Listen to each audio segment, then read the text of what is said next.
good morning and a warm welcome to Smart Men's Business. Today is the 18th of July 2024 and welcome. Today is a beautiful morning and it's just 22 minutes past 7 a.m. and of course we apologize for the delay due to technical issues, but we are sorted every day from Monday to Friday from 7 a.m. till 10 a.m. My name is Masi Katsime and I'm with Andrew, and of course don't forget to catch us on DSTV channel 372 and GoTV channel 320, and of course on our different social media platforms. You can catch us on Twitter or X or Smart24 TV now. Just type in Smart24 TV now, and of course if you're new, follow us. And of course on Facebook on Smart24 TV official, and you can go on YouTube. We're always streaming live. Just type in Smart24 TV and trust me, you won't regret it. We have a full package lined up for you every day from Monday to Friday. Well, good morning, Andrew.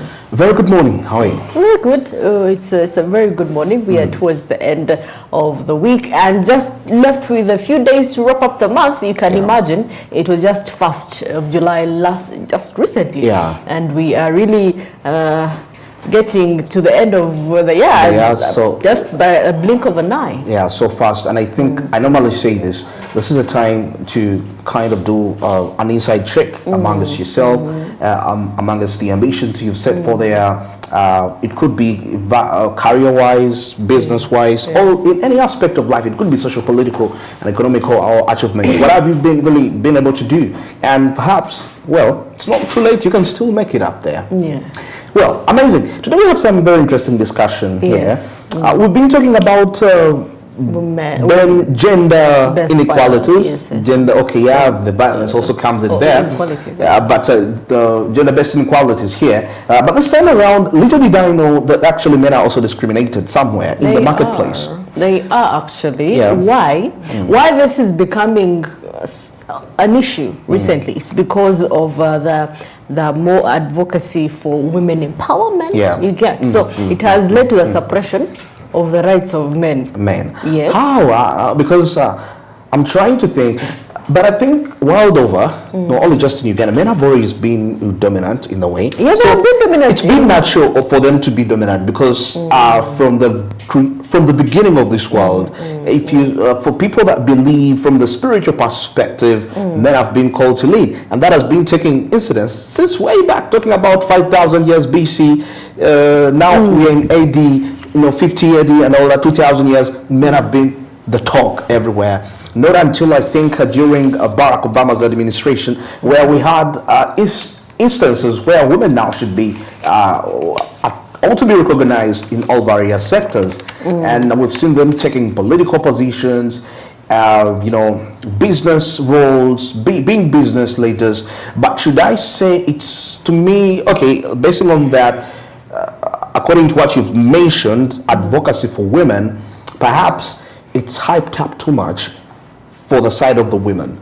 That it seems like men, when it comes to, for example, here we're taking a look at the marketplace, when it comes to exportation business, importation in all that line, they don't seem to be, because they are the policymakers in a way. So at the end of the day, to me, it feels like they seem to have been left so down. But I think it's not about advocating for women.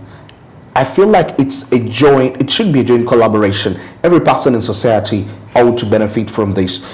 I shouldn't be favored because I'm a man. You shouldn't be favored because you're a woman. Exactly. We're all acquainted, we are all endowed to have access to the equal rights and the policies. All kinds of products that different companies have in place for every person. Well, I do agree with you because if you're going to see the certain sectors, where, because people are trying to strike a balance between men, I should have maybe a few women. So the cases, which the disparity is still there. It is still there. It's huge, actually, still huge between men and women. Yeah, but of course, in some cases, you realize that they are in need of a woman. You get. The need of a woman. Yes, like a waitress or a bartender. Yeah. They'll prefer, there's some, some jobs that people prefer. This would be better done by a woman. Yeah. Okay. Which is also a different case. Now, because they're trying to strike a balance, trying to balance works, I have to involve women. So at most of the cases, some men have been left out. So we are looking at immigration, people go overseas to work. They prefer women. But okay, this is what I'm thinking. Okay, they prefer women, but are they competent? Because I think... No, because they can do the domestic kind of work that is needed there. End. That's all right. So if you're a man, and you find, you go to, they'll be like, men, we prefer women. Okay. Because they are really designed for domestic work, but which a man would really actually do as well. So in some sectors, some men are really left out because people feel it is more female-like. Female-like. Yes. But of course, do we have jobs? Should we specify jobs that this job belongs to a female? This job, no. If we are meanwhile, I see. There are some really jobs that are really, need a woman touch, like a demonstration, like accommodation, welfare, Okay. Yeah, so people would prefer a woman compared to a man. But of course, a man could do it even better. But the kind of cultural norm that women are more trustworthy, they're more welcoming, naturally female characters. You get it? But of course, much as we really do say men have been discriminated, but they are the top, they're holding top positions, but they're among the low paid, workers. You get it? When you reach in a society where now they're advocating for women empowerment, men, they are going to give women more. The priorities given to women are different from men more. Because they feel women are more vulnerable. Talk about leave. What is it? Maternal leave. Yeah. They also give paternal leave, but for just a few days, and you get to work. Yeah. Okay. So the privileges women get, are now suppressing men as well.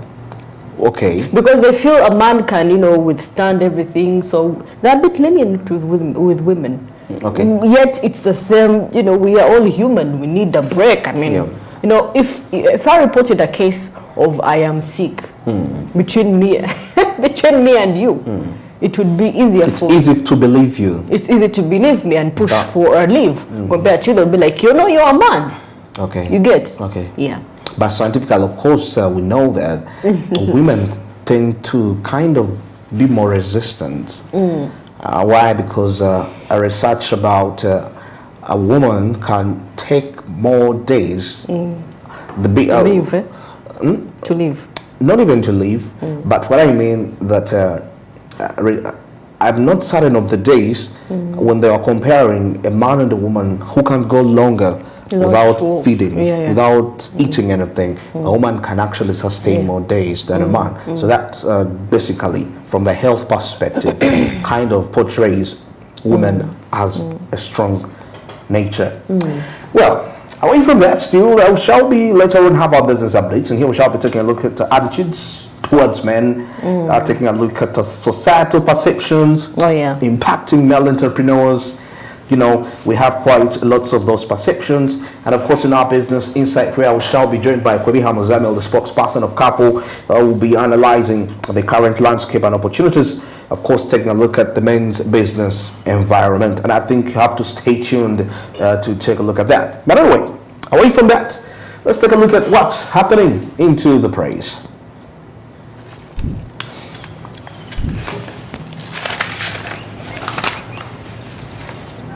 Well, the New Vision kickstarts off. Masakatumi will be taking us through the Daily Monitor, and of course the mergers here, discussing the aspect of the mergers. Remember when we had this discussion, actually a report was saying that when we merge, we'd be saving about 1 trillion every year, according to that. And that is some potential money that can be invested in development programs, thinking about the parish development model and so many more. Now here in mergers, 2 227 billion have been allocated to affected staff. Because remember, of course, when this is a march together, some of the staff won't be needed anyway. So they have decided to allocate about 27 billion Ghana shillings to compensate for that. And now, of course, Namibia declines to extend Kabaka's stay. Yeah, well, page 6, you get to find out further details behind that. And of course, the United States of America senator behind Uganda sanctions guilty of corruption. And of course, CDF receives 3 million and more FMD vaccines from Egypt. Yeah, you get to find out further of those details as we grab yourself a copy. That is of the new vision. And then the crane gets 3 new destinations. And of course, we are talking about the Uganda Airlines. Oh, well, quite interesting right there. And of course, well, the first is finally for the 23rd of July this very month have been exposed. Yeah, and the faces behind the march to Parliament to fight for the fight against corruption have been exposed. We have here 4 candidates. We have 1 female and 3 gentlemen. No, yeah. I mean, you know one thing about I've come to realize when you take a look at this whole matter, Kenyans seem to be owning their country. Ugandans seem to be hostages in this country. Oh yeah. I'll perceive of that because now, why would you court-martial somebody because of what they believe? Because they differ from your political ideology. It's not there, and it's happening in Uganda now. Those when I see such clearly, because now if the faces behind the plan, the march to Parliament, and now all over me, the tabloids. Then what's the essence of fighting corruption? Because now recently when the president called the cabinet to Jankwanzi, and with the hope to reset on how they're going to operate corruption and service delivery, then what's the point of saying that, well, we are exposing people that are planning to march to Parliament? That clearly shows you that we're not willing to get rid of corruption. We have become so comfortable with it, and to me that is something to worry about, not something to take lightly. But the good thing is that they informed the security prior. Yeah, I think it's going to be a demonstration, a calm demonstration. Yeah, just a march. I really hope so. In protest of what is happening. So. Yeah. I mean, it would be understandable for anyone. It's understandable. If you look at Kenya, it's quite understandable. The high taxes. But we're facing the same 16% value added tax. Uganda 18% value added tax. God. So it's way much. Why? Of course, why wouldn't I feel grieved as an individual? I mean, to the extent that actually, when you take a look at a deeper look at that, part of the proposals why actually these were put in place was, of course, orders from the International Monetary Fund, and there was money because during Kenyatta's regime, he acquired quite some good loans to, most especially to construct the railway in there. Now these dates and when these Bretton Woods institutions give you these funds, they put what we call terms. They will tell you reduce expenditure, increase taxes. They will kind of govern the fiscal policy of your country, how you ought to run things. And now, for him to be held to pay back the loan, which his former president had actually incurred, he had to do what he did. Yeah.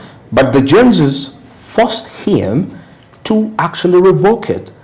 They forced him to, he even made decisions firing the cabinet apart from the deputy president. So if you see all that, he is going against the orders of the IMF. So he's not signing the financial bill because the financial bill wasn't his proposal, it was the IMF bill. And so if the president is put to a level of disobeying what the World Bank wants, so that means, wow, I mean, think about it, honestly. Think about it. At the end of the day, actually, it's it is the citizens that matter, honestly. You have to also kind of be understanding. And if I sign this, how will it affect these guys? And now, That are protesting? I mean, because why? Actually, you may be wondering why the Gen Zs, because they're the majority. And the majority of the youth, yeah, and of course now the economy is tight. First of all, Heavily and some regulated. of them are working I don't know how many jobs, and they are being taxed. So it's overwhelming, Yeah, you know, yeah, and yeah. that is when people say adulthood is a scam because it's overwhelming, you it know. was real for them, and they decided to take action. Interesting. Yeah. Well, of course, here in the Daily Monitor, still Ghana Airlines spreads wings to new destinations. That is in Lusaka and Abuja. We are really getting direct routes to different countries. But I'm thinking this would have been the initial routes before, because at least we Before had the Dubai, India, I think part of Saudi Arabia, I think London too, is it? I'm not quite sure. But what I'm thinking is that securing routes within Africa would have been the initial Yeah, stage the since initial it's launched start. in 2021. Then it came back. I think this also kind of outlines the weaknesses we have from the continental perspective. Priorities. Yeah, priorities. If if we're having these destinations last, perhaps because I believe before you get that destination, of course, there is a procedure that you follow. Yeah. So if you're an African country and you're giving a fellow African country hard time to access your route, then the whole aspect of margin is actually going to be questioned. I question the whole aspect of margin in Africa as a continent. Well, of course. Because me, hold on, sorry. When I saw this airline, I was expecting in places like Europe and something like that, new routes. But Lusaka, I'm not saying it's bad, it's quite good, but I'm just wondering why weren't this the initial? Because I think if Uganda Airlines has established routes in Africa, then Uganda is placed at the center of benefiting from the merger. But if we're having hard times in securing networks in those areas, then I feel like there is quite a lot of work to do. There is, I think, really when you talk about Zambia, you know, Zambia. because they were proposing that we, you know, start exporting some of our maize to Zambia. So it's going to be good for business, you know, people that are going to find it easy to invest in such a place. Such a place. Yeah, it's Then- good. It's really good, you know. It's a good place. When you talk about Lagos, I mean, you cannot fail to have a direct route to Nigeria. You can't. Absolutely. But I think there are more routes, more countries in Africa. For example, Algeria. We've had quite a number of concessions. Yeah. There was recently when the president of Senegal was in this country. And I'm thinking, of course, it was in line with milk production, how Uganda can access the Senegalese market. Those would be West Africa. Of course, we have already Nigeria, which we just established. But I feel like we need to strengthen the routes of the Uganda Airlines on the African continent more than any other continent. Yeah. All right. Now, of course, taking a look into into what's happening into the new vision, we have the government here commissioning a survey on business innovation, and of course, the Uganda National Council for Science and Technology is conducting a 2024 survey for innovation activities happening there. So you'll grab yourself a copy to find out the further details. Now, of course, taking a look at a DPP who recalls Indiga clan murder file. Yeah, you remember? Yeah. Who was murdered Last year. Yeah. So they are calling for a file in that line. And extra Bogo deputy VC father remanded over defilement. Yeah. You'll find out when you grab yourself a copy.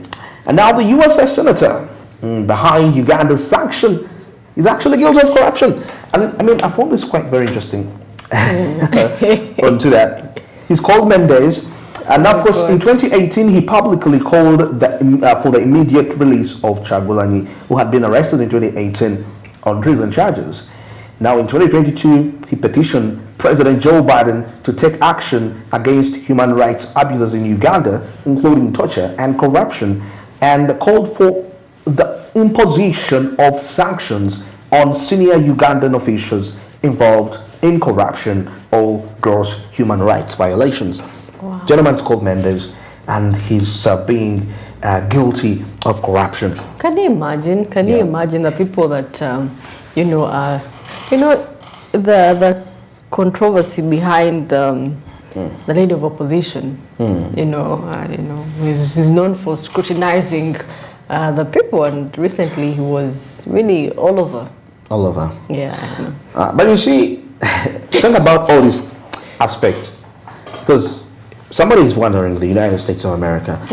I've come to believe one thing, that countries, despite the fact that we have what we call can I call it the political, we have the royal, and there is another political name they use. Countries that still rely on the royal aspect, where kings rule, and countries have monarchical rule, and what's that political one they use? Monarchy versus what? Anyway, we still have that monarchy in that perspective there. The presidents that we look at are not actually the actual decision makers of these countries. Presidents are simply managers. It's like how you have a company. That company has a CEO, the founder, and you are the manager, you're controlling. So you're not the final decision maker, like it or not. Take a look at the United States, taking a look at all these corruption charges. I don't think there is any country that is corrupt like the United States of America. Very much. Because taking a look at the decisions are made by who we call the founder fathers. That's why they had to replace the Red Indians. They took over the country. So they are owning that. So, and I know them for some of these aspects that we see. So if you see the USA Senator being guilty of corruption, well, absolutely, that echoes a lot back, echoes back the history of getting to see what we're dealing with here. And now Kabaka here, Namibia declines to extend Kabaka's stay. And this whole story has caused lots of controversy all around the country. And here we're seeing the Uganda clan leaders who have traveled to Namibia to visit the Kabaka. Yeah, so as we see, it's clearly, actually, it's even put into, you will get, when you grab yourself a copy of the New Vision, you'll take a look at the Ministry of Internal Relations and Cooperation, the document.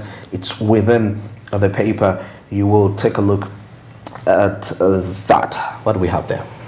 Well, of course, like I'd said, we have a doctor, a doctor of philosophy, who actually held on to teaching his pupils, much as he really upgraded in further studies. He has a PhD, but he's still teaching pupils. Pupils. I'm talking about primary.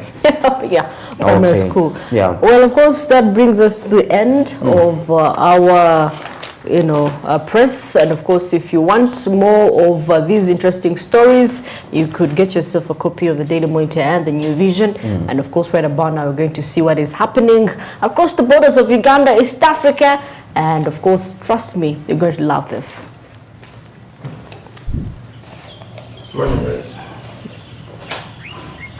Morning.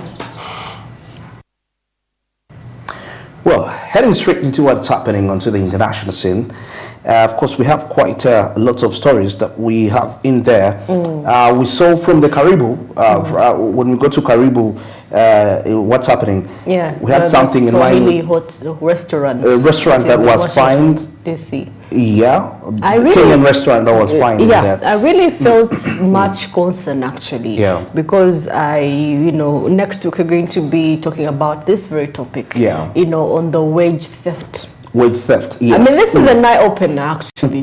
It's really an eye-opener for what is going on, and that is not spoken of. Yeah. A lot of people are really struggling in foreign countries. Our very own countries. The salary you're supposed to get is cut to pieces. To pieces. Yeah. Some of them are not given leave. Can you imagine? Employee benefits. No leaves. It's really traumatizing actually. And for this case, these guys, most of them were actually immigrants. Immigrants. Yeah. Wow. Very interesting. I mean, that is quite very scary. But maybe if we're to take the details concerning this report, Swahili Village, that is a Kenyan restaurant chain in the United States, will pay about 526,000 US dollars restitution after it entered a no-fault settlement agreement with Washington, D.C. to settle wage theft case it has been embroiled since August 2023. Now, of course, the restaurant owned by Kevin Onyona and Ahmad Shoaib will be required to pay at least 260,000 to 72 workers it stole from, as well as 197,600 in district penalties. Now, Swahili Village will also pay 69,000 to a claims administrator who will contact the affected workers and distribute their settlement accordingly. Now, according to the Washington Post, the restaurant was accused of paying its workers $5 per hour. Per hour, including including tips. Can you imagine? Denying them overtime wage. Wow. But how much money is that?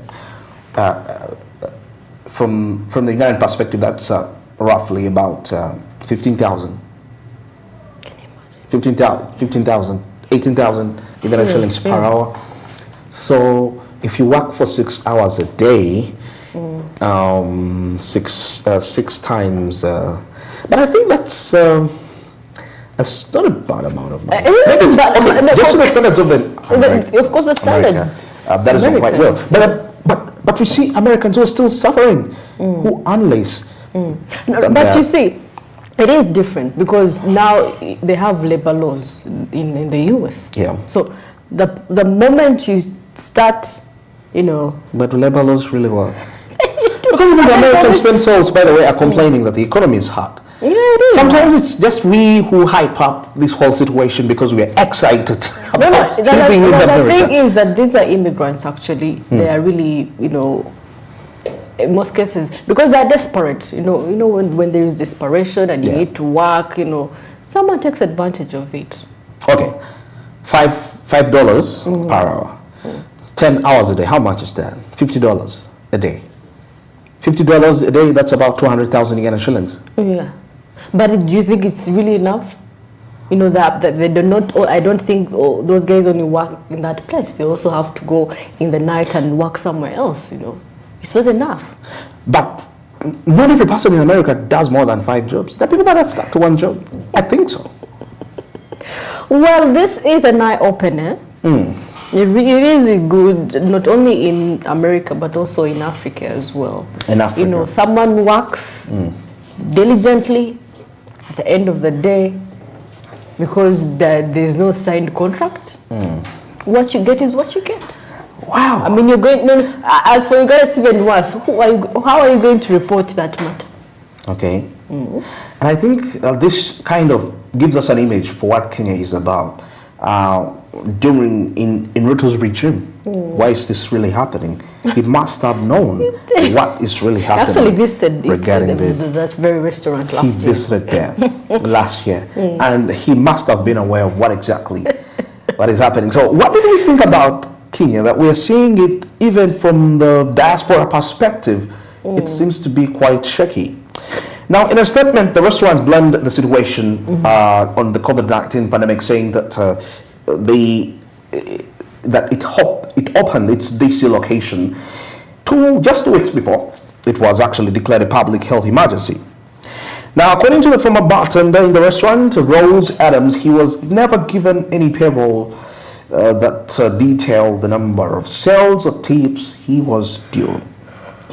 So the Attorney General has also ordered the restaurant that the restaurant provides necessary reports to prove that it had compiled with the settlement directive. Yeah, so that is one of that. Now, of course, just to give you a brief, if you don't know what Swahili Village is, it's one of the most popular restaurants that are actually offering Kenyan cuisine in the United States capital. According to the Onyana, the eatery began in way back, that is as a trailer in Battsville, Maryland. That was in May 2009. Just like the way we see KFC in there, having the franchises in here. But you see, doesn't this really portray out something? What Ugandan business do we have here in Uganda and it has some kind of a franchise in another country. We don't have that, but they have the Swahili village. That is quite remarkable. And that was, to me, it got me thinking, well, away from criticizing what was happening, why don't we have that in Uganda too? How long is it going to take us to have a franchise? Like, you open up a franchise, a business here, and we see it in across Egypt, across East Africa, we've tried. You know, like Patrick Bitature's Simba Telecom, it's all over. But in the strength is in the South African region. But if we are to talk about businesses being international, how do we see ourselves opening up? You know, giving people those rights to establish a similar business in a country like America, in Europe. Yeah. Well, of course, when you talk about other continents, you know, the fact that most of people, you know, seek citizenship that side, and of course, and when you're from Africa, it's kind of, when you adapting to the kind of food that is taken that side, it's kind of difficult. So it's easier to penetrate in America. If you're Ugandan and you're like, okay, I'm bringing matoke, I'm serving matoke, it's easier compared to, you know, Africa, because majority, if we're to be honest, if you're to compare the population of migrants, how many do you think are in Africa, in African countries compared to other continents? I think we have more immigrants in those other continents. Yes. But of late, the story might be changing a little bit. Now we're having more immigrants coming in Africa. But of course not from the US. Yeah, but like I said, it's easier to penetrate that side because the people would want to feel the taste of home. Of home. Yeah. All right. What do we have next in there? We have a story, something in line with bonds due to the protests. Well, still in Kenya, Kenya's dollar bonds weakened, and of course looking at due to the protests that have been happening just recently, and of course that has led to a shock in the financial markets. Yep. Yeah, so you have, I don't think some of us sit down and think of the repercussions, okay? It's, for the meantime, it's us, and it's us, we are protesting, but at the end of the day, the end results, the negative. The financial markets are being affected. It's going to affect us. Quite a lot of sectors. What does that report tell us? Now, of course, just on Tuesday, which was just a few days ago, business activities in various parts of Kenya came to a standstill as demonstrators took onto streets to protest against the government on multiple issues that was largely composed of youth, and protesters stepped, the ruckus that happened. And of course, the impact of the protests was felt in the financial markets, particularly on the Kenyan shillings and euro bonds, where the shilling fell as much as 0.5%, the biggest decline in almost 2 months. Yes, and of course, at around in the evening hours, it was in the evening hours of Tuesday, it was trading at 0.4% weaker. Wow, weaker. And of course, these things have ought to happen, honestly. Yeah, absolutely. They are bound to happen. Because now we have what we call offshore investors that normally when they take a look at what is happening, they will repatriate the funds from the country and invest in other markets. Exactly.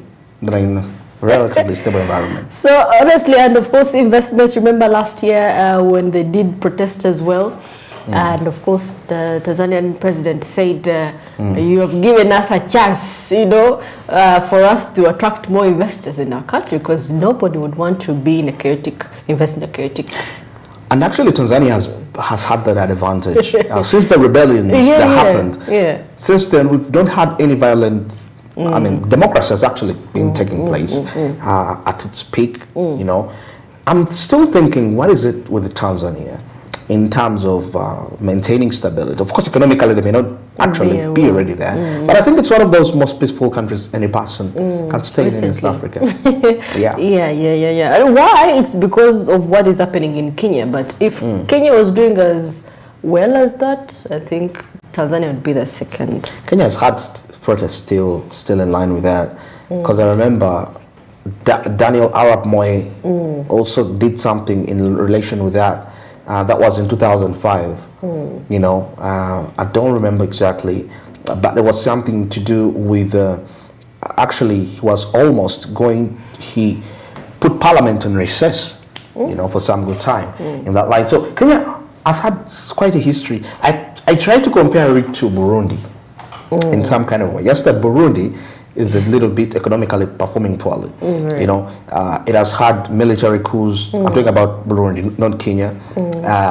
Perhaps the rule of law doesn't operate effectively. Kenya seems to have quite some good democracy, because I remember the times when Kenyatta was president, he used to visit the White House, and those days it was Donald Trump, the president. So there were some relations, and you could see a similarity. And recently we saw the CIA director in Kenya. I don't know what he was doing there, perhaps. By the way, I don't know.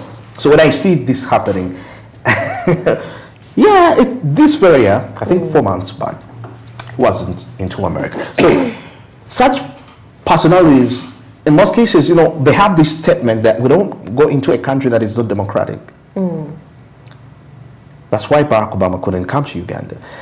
Okay, it's just corridor talks, but it kind of portrays a picture. We saw Kamala Harris has been in Tanzania for quite some time, doing those trips. Of course, with a face trying to show you that Tanzania is democratic. We've seen them in Kenya. Kenya is democratic. Then what is this? Have we had, I think that similar protests we've had in America, which claims to be the father of democracy, is the attack, let alone the attack on Donald Trump, but the attack on this place, what is it, was it the state building in Washington during 2021, when the Trump people evaded the state building, and you know, that was the only kind of violence we've had. But now we're seeing something that Kenya is actually portraying to us, that, well, something is not right somewhere. The picture you had about me being democratic, in a way, maybe there are questions somewhere. Yeah, so Tanzania really gets the upper hand from that line. Well, I guess that brings us to the end of Current East Africa. And now let's switch and take a look at what's making headlines across the borders of East Africa.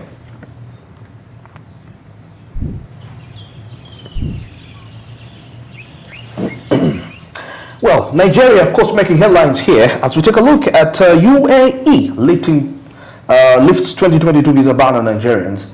In line with that, of course, Nigerians have been known to be good scammers. Oh yeah.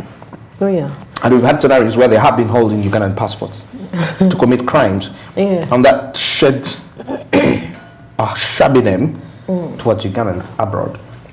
Well, now, of course, Nigeria's Information Minister Muhammad Idris said Monday that the UAE's decision to lift the ban that has been in place since October 2022 came after mutually beneficial negotiations between both governments. Now, he referred to updated controls and conditions that prospective Nigerian visitors to the UAE must abide by.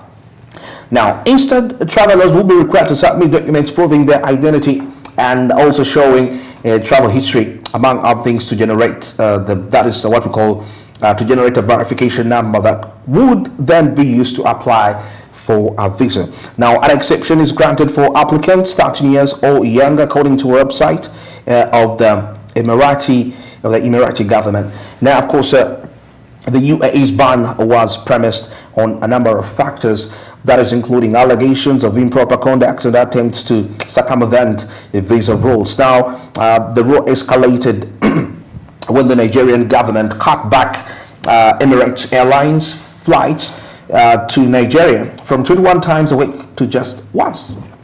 Now, it was supposedly in retaliation of the United Arab Emirates' refusal to allow Nigerian airliner Air Peace fly twice a week to Dubai, approving only one weekly flight. Now, Emirates suspended its flight operations to Nigeria in late 2022, blaming on inability to repatriate $10 million earnings away from the country. But on tracking office in May 2023, Nigeria's President Bola Tinubu began meeting with authorities, including Emirati President Mohammed bin Zayed Al Nahyan, to resolve the impasse. Now, the lifting of the ban this week was precedented by Emirates' announcement in May that it would resume daily flights between Lagos and Dubai later this year in October. Now, the Lagos-Dubai service has traditionally been popular with customers in Nigeria. Adan Kazim, Deputy President and Chief Commercial Officer of the Emirates, said in May. Now, a feature of the reception of the service is that Emirates will offer more than 300 tons of weekly cargo capacity in its passenger aircraft's lower deck in and out of Lagos. Yeah. Well, of course, as we finalize, getting straight to just our neighbor Egypt, as it's expanded its oil influence with $1.2 billion investment. And of course, they intend to boost its oil production capacity via significant investments in this field. And of course, the government in the northern African country expects to invest billions worth $1.2 billion in this very program. As you can see right there. And of course, according to the country's Minister of Petroleum and Mineral Resources, Karim Badawi, Egypt would be investing that amount, $1.2 billion, to drill 110 exploratory wells. Now, of course, the ambitious plan was disclosed at the parliamentary committee examining the government's agenda, and this idea is intended to strengthen the country's energy autonomy and, of course, ensure critical fuel sources for power generation. And, of course, finally, on the subject of climate change investment, the minister relayed that the government remains highly committed to the very cause, of course, collaborating with foreign counterparts to arrange and pay off late payments, urging them to spend more and increasing oil and gas output as some of the strategies that the government is taking to ensure that there is favorable investment climate is bolstered. Yeah, I think now this is quite interesting. I mean, when you take a look at the headline, it clearly says Egypt to expand its oil influence with $1.2 billion investment. Now, of course, this is a country that has actually gotten to know its source, where it came from, and what really it relies on. Yes, the tourism aspect of it has been actually quite vital. The pyramids have been attracting quite lots of tourists all across the globe. But now, this is a country that underwent what we call diversification of exports.